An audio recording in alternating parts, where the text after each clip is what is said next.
कभी कभार बहुत सारे ऐसे काम होते हैं जिनका हल किचन में मौजूद चीज़ों से ही हो जाता है, लेकिन कभी कभार हमें करने की समझ नहीं आती। तो आज वही सारी प्रॉब्लम्स आप लोगों के साथ शेयर करूंगी कि आप लोगों के किचन में बाज़ औक़ात ऐसी चीज़ें मौजूद होती हैं जिनसे आप अपनी प्रॉब्लम्स को सॉल्व कर सकते हैं।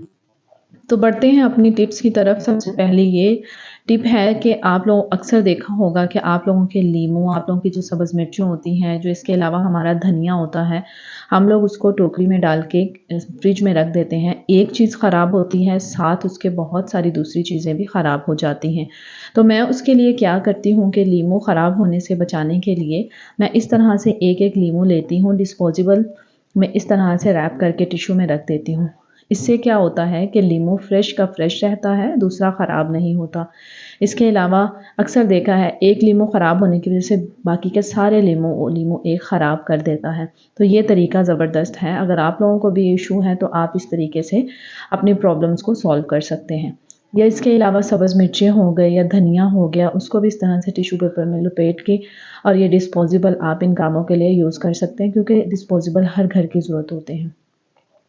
उसके अलावा बढ़ते हैं अपनी नेक्स्ट टिप की तरफ। अच्छा, ये जो नाइफ़्स होती हैं ना, हमारी जो ये शेल्फ़ होती है ना, कभी-कभार हम इन्हीं के ऊपर रख के ना चीज़ों को काट रहे होते हैं। इससे हमें 2 नुकसान होते हैं। एक तो हमारी छुरी पे बहुत ज़्यादा स्क्रैचेस पड़ जाते हैं, दूसरा हमारी शेल्फ़ भी जो है वो भी ख़राब होती है। इसके लिए आप कोशिश करें, या तो इसके लिए कटिंग बोर्ड यूज़ करें। शेल्फ पे रख के चीज़ों को जब हम नाइफ़ से कट करते हैं ना, एक तो उससे हमारी नाइफ़ जो है वो फ़ारिग हो जाती है, उसकी शार्पनेस बहुत कम हो जाती है। तो छुरी को, नाइफ़ को आप किस तरह से शार्प कर सकते हैं, पहले तो इस तरह से आप इनको गरम कर लीजिए, जितनी भी आपके किचन में छुरियाँ जो काम नहीं करती हैं, ठीक है? इस तरह से इनको अच्छे से आप सारी साइड से इनकी गरम कर लीजिए। तकरीबन यहाँ पर मुझे 1 मिनट लगा था, मैंने अच्छे से इनको गरम कर लिया था। लेकिन ये काम आपको बहुत एहतियात से करना होगा क्योंकि छुरियाँ आपकी बहुत ज़्यादा गरम हैं। इस तरह से गरम करके फिर कोई पत्थर का कप ले लीजिए जो आपके किचन में मौजूद हो। क्योंकि चीनी के साथ, चीनी वाले कप से, चीनी वाले बर्तन के साथ इस शार्प नहीं होती है। पत्थर का कप लेंगे तो उससे काफ़ी हद तक शार्प हो जाएगी।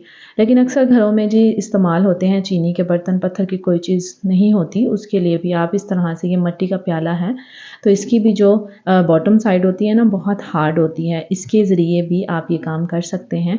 तो अब आप देखेंगे कि आपकी जो नाइफ़ हैं, आपकी जो छुरियाँ हैं, वो बहुत हद तक अच्छी हो जाएँगी, तेज़ हो जाएँगी, शार्प हो जाएँगी।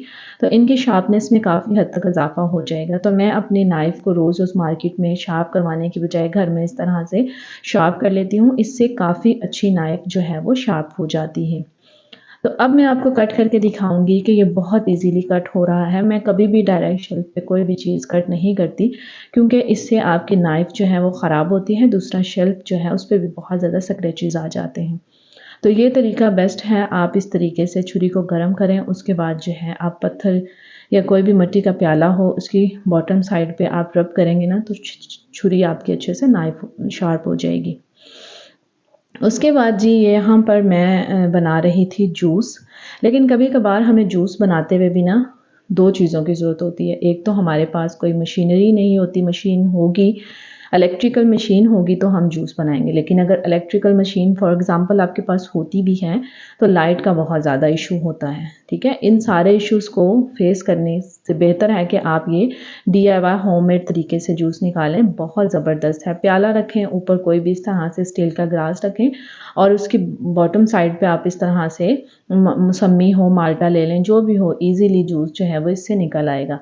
मतलब कि कभी-कभार हमें अर्जेंट जूस चाहिए होता है, तो लाइट का इश्यू होता है बिकॉज़ हम पाकिस्तान में रहते हैं और लाइट का तो इश्यू रहता है, ठीक है? तो लाइट को भी ना देखें, अगर आप लोगों के पास इलेक्ट्रिकल मशीन नहीं है, उसको भी मत देखें।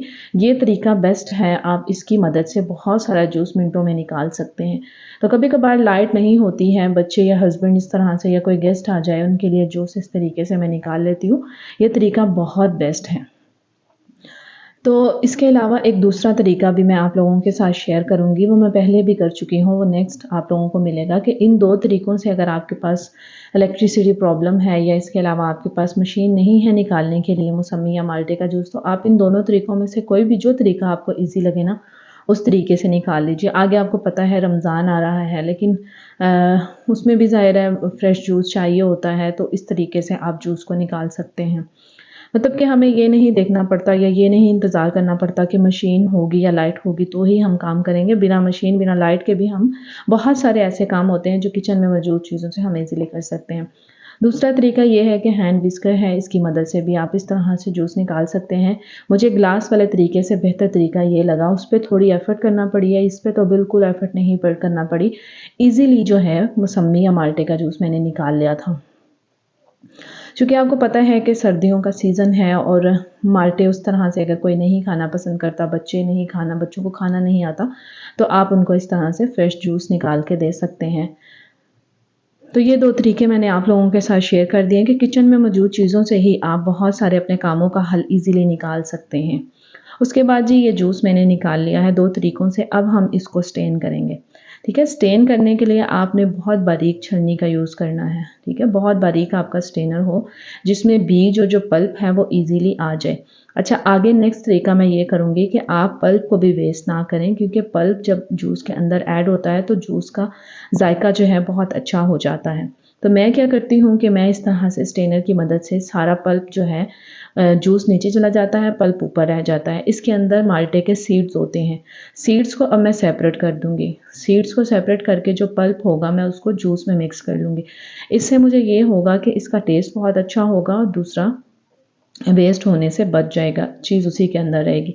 अब ये देखिए बीज मैंने इसके सेपरेट कर दिए हैं, सीड्स जो थे वो मैंने निकाल के बाहर फेंक दिए हैं और पल्प जो है मैं इसको दोबारा जूस के अंदर ऐड कर दूँगी, तो एक बहुत अच्छा टेस्ट जो है डेवलप हो जाएगा। तो ये छोटे-छोटे काम होते हैं जिन्हें कभी-कभार हम ये समझ के वेस्ट कर देते हैं कि ये तो किसी काम का नहीं है और हमें ना करने का तरीका आता है।